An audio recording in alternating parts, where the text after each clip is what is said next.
വടക്കൻ പറവൂർ നഗരസഭയുടെ 2026-27 വർഷത്തെ ബഡ്ജറ്റ് എസ്റ്റിമേറ്റും വൈസ് ചെയർപേഴ്സൺ ലൈജി ബിജു കൗൺസിലിൽ അവതരിപ്പിച്ചു.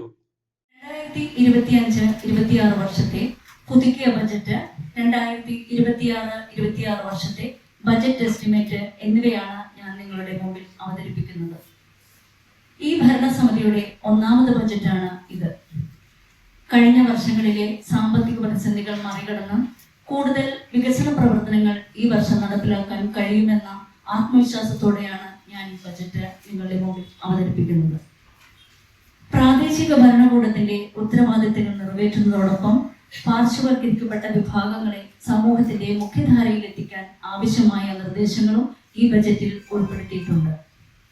അടിസ്ഥാന സൗകര്യങ്ങൾ മെച്ചപ്പെടുത്തുന്നതിനും മേന്മയുള്ള സേവനങ്ങൾ ലഭ്യമാക്കുന്നതിനും ആരോഗ്യ, വിദ്യാഭ്യാസ, കാർഷിക രംഗവും മറ്റ് സേവന മേഖലകളും അടിസ്ഥാന സൗകര്യ വികസനവും കാലഘട്ടത്തിനനുസരിച്ച് ബഹുദൂരം മുന്നേറേണ്ടതുണ്ട്.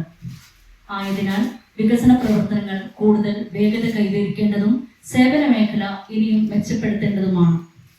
മാലിന്യമുക്തമായ ശുദ്ധവായുവും കുടിവെള്ളവും ലഭിക്കുന്ന സമഭാവനയും സഹിഷ്ണുതയും നിറഞ്ഞ നഗരമാണ് നമ്മുടെ ലക്ഷ്യം.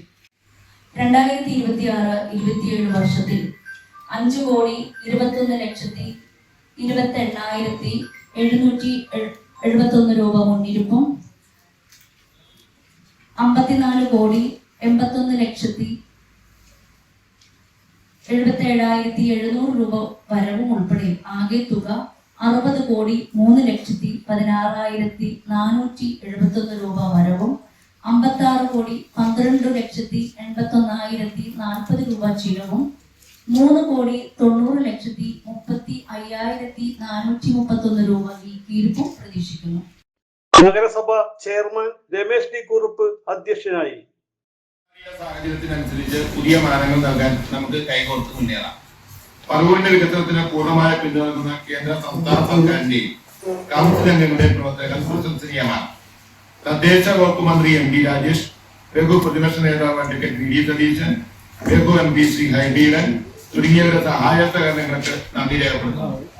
ഈ ബജറ്റിന്റെ രൂപീകരണ വേളയിൽ പൂർണ്ണമായി സഹകരിച്ച ധനകാര്യ കമ്മിറ്റി അംഗങ്ങൾ, വലിയ നിർദ്ദേശം ജനപ്രതിനിധികൾ, സാമ്പത്തിക കമ്മിറ്റി അംഗങ്ങൾ, മറ്റു ജീവനക്കാർ എന്നിവരെയും ഈ അവസരത്തിൽ അഭിനന്ദിക്കുന്നു.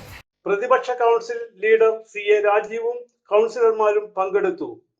35ഓളം വരുന്ന വിവിധ മേഖലകളിൽ വികസന പ്രവർത്തനങ്ങളാണ് ബജറ്റിൽ ഉൾപ്പെടുത്തിയിരിക്കുന്നത്.